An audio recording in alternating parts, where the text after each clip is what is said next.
ಒಲಿಂಪಿಕ್ಸ್ನಲ್ಲಿ javelin ಎಸೆತದಲ್ಲಿ ಪಾಕಿಸ್ತಾನದ athlete Arshad Nadeem ಚಿನ್ನದ ಪದಕ ಗೆದ್ದಿದ್ದಾರೆ.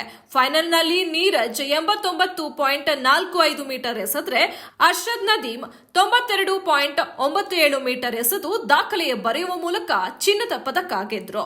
ಮೊದಲ ಪ್ರಯತ್ನದಲ್ಲಿ ಇಬ್ಬರು ಫೌಲ್ ಆದ್ರು.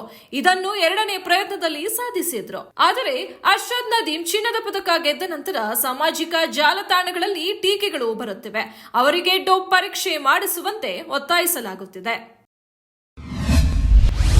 ಕೇಂದ್ರ ಸರ್ಕಾರ ಲೋಕಸಭೆಯಲ್ಲಿ ಮಂಡಿಸಿರುವ ವಕ್ಫ್ ಬೋರ್ಡ್ ಮಸೂದೆ ಬಗ್ಗೆ ಪ್ರತಿಕ್ರಿಯಿಸಿದ್ದ ಸಿಎಂ ಸಿದ್ದರಾಮಯ್ಯ, ಅದು ಮುಸ್ಲಿಮರ ವೈಯಕ್ತಿಕ ಕಾನೂನು, ಅವರ ಧರ್ಮಕ್ಕೆ ಸಂಬಂಧಿಸಿದ ವಿಚಾರದಲ್ಲಿ ಕೇಂದ್ರ ತಲೆದೂರಿಸಬಾರದು ಎಂದು ಹೇಳಿಕೆ ನೀಡಿದ್ರು.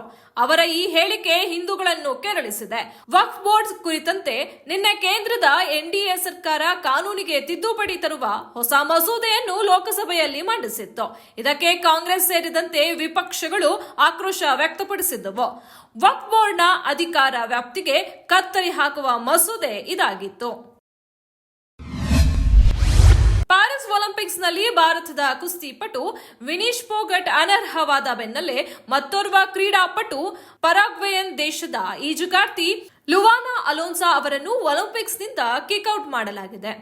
ಅಲೋನ್ಸಾ ಅವರು ಒಲಿಂಪಿಕ್ಸ್ನಲ್ಲಿ ಭಾಗಿಯಾಗಲು ಪ್ಯಾರಿಸ್ಗೆ ಬಂದಿದ್ದು, ಫೋಟೋಗಳಿಗೆ ಪೋಸ್ ಕೊಡುತ್ತಾ ಎಲ್ಲರೊಂದಿಗೆ ಸಂತೋಷದಿಂದ ಮಾತನಾಡುತ್ತಾ ತನ್ನ ಸೌಂದರ್ಯದಿಂದ ಪ್ಯಾರಿಸ್ ಒಲಿಂಪಿಕ್ಸ್ನಲ್ಲಿ ಅನೇಕರ ಹೃದಯ ಗೆದ್ದಿದ್ರು.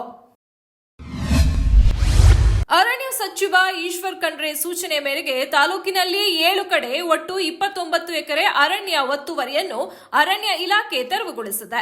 ಆಗುಂಬೆ ವಲಯಾರಣ್ಯ ವ್ಯಾಪ್ತಿಯ ಆಲಗೇರಿ, ಬಿದರಗೋಡು ಗ್ರಾಮದಲ್ಲಿ ಒಟ್ಟು 2 ಪ್ರಕರಣದ 13.24 ಎಕರೆ, ಮಂಡಗದ್ದೆ ವಲಯಾರಣ್ಯ ವ್ಯಾಪ್ತಿಯ ಕುಡುವಳ್ಳಿ ಗ್ರಾಮದ 6 ಎಕರೆ, ತೀರ್ಥಹಳ್ಳಿ ವಲಯಾರಣ್ಯ ವ್ಯಾಪ್ತಿಯ ಭಾರತೀಪುರ, ಮೇಲಿನ ಕುರುವಳ್ಳಿ ಗ್ರಾಮದ 3 ಸ್ಥಳಗಳಲ್ಲಿ ಒಟ್ಟು 7.20 ಎಕರೆ, ಆಯನೂರು ವಲಯಾರಣ್ಯ ವ್ಯಾಪ್ತಿಯ ಗುಂಡಿಚಟ್ಟಳ್ಳಿ ಗ್ರಾಮದ 2 ಎಕರೆ ಒತ್ತುವರಿ ತೆರವು ಕಾರ್ಯಾಚರಣೆ ನಡೆದಿದೆ.